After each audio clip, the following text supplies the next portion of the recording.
our beloved college president, Monsignor Crisostomo A. Cacho, to our enthusiastic Vice President for Academic Affairs and Student Services, Dr. Mary Merlin Espolon, to our ever-beautiful Vice President for Administration and Finance, Ms. Amelia Cecilia Reyes, to our dedicated Director of HRD and Guidance and Testing Center, Mrs. Evelyn Pamisan, to our energetic elementary principal, Mrs. Elaine Arbiones, to our very friendly guidance counselor, Miss Marsha Moiga, to our very patient elementary teachers, to our loving and very supportive parents, to my proud fellow graduates of batch 2010-2011, yes, a pleasant evening to all. This is what you get when you do well in school. This is what they reward, a speech at your graduation in front of a lot of people. Before, I was hesitant to do this. But then, I realized, what should I? I am Sean Eric Samaniego, a grade 6 student from St. Lorenzo Ruiz, a good leader, a consistent rank 1 from grades 1 to grade 6, an achiever. But in spite of all of these achievements, I am still Sean Eric, an ordinary student like you, simple, humble, and easy to be with. My dear fellow graduates, I just want you to know that I am not the only achiever. We are all achievers. We should be proud and happy because finally, after 6 years of struggling, we are here, graduating from the elementary level. Our sacrifices, patience, have all paid off. Can you still remember the days of hardships? Like doing our school projects, reviewing our lessons until 12 midnight for the CAM examinations, and sometimes for the CAM recitation days. Practicing our piece for the completions, na sometimes we get mad at our teachers, like Nambo, because we are not enjoying anymore our childhood life. Honestly, during those days, I feel so exhausted. But then, I realized that it's all worth it. Now I know why our teachers are doing this. To prepare us for a bigger responsibility that's waiting for us. To be a high school student. If there are hardships, there are also happy moments that we have to cherish for the rest of our lives. Like the bondings we had with our friends and teachers. Yung mga asaran, ulitan, kwentuhan, tawanan. These I will really miss in my elementary life. Ladies and gentlemen, Culumban College is not just an institution that nourishes the minds of every learner, but most importantly, it is an institution that nurtures the hearts of every student to be a true child of God. To my dear parents who are listening to me right now, I just want you to know that Culumban College is really a home, where love, understanding, and affection truly exist. My dear fellow graduates, we are now leaving the elementary department.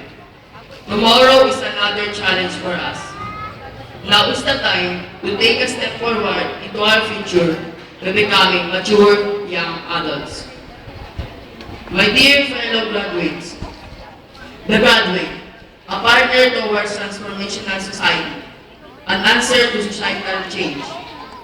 In the modern day pace of life, where change is just an ordinary word, we find ourselves caught in the middle of uncertainty. What's good for today may no longer be good for tomorrow.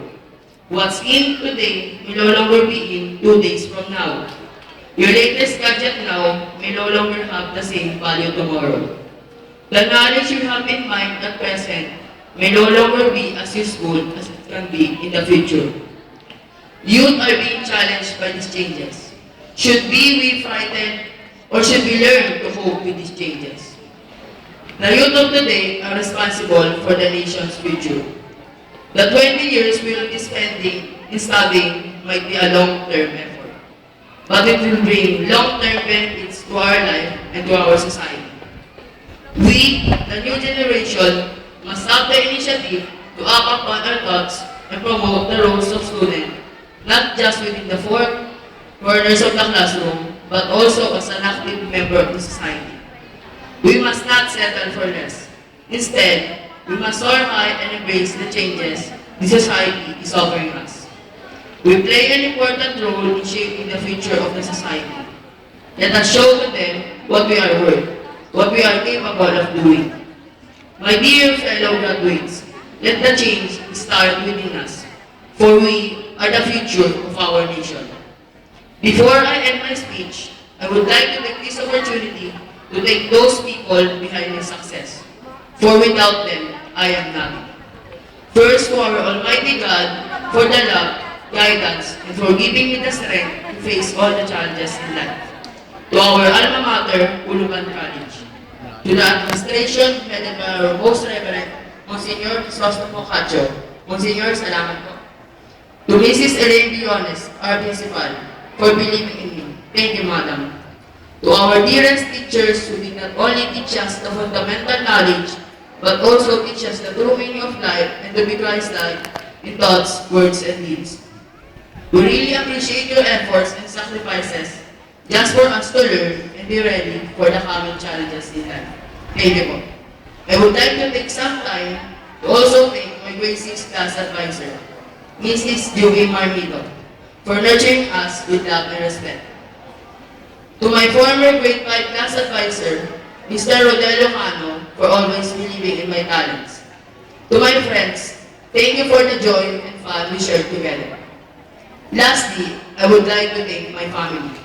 To my very supportive mom, who always being there for me, taking good care of me and my sister, preparing our breakfast and my snack courses, kaya tumaba ako ng ganito.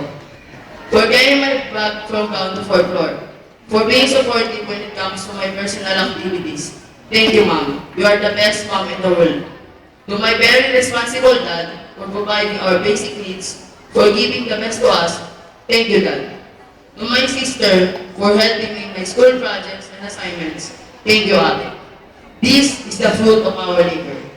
I know you are very proud of me, and I want to offer all these awards to you, Dad, Mom, and Ate Sheila. To all of you, thank you. I will really miss you. Again, good evening.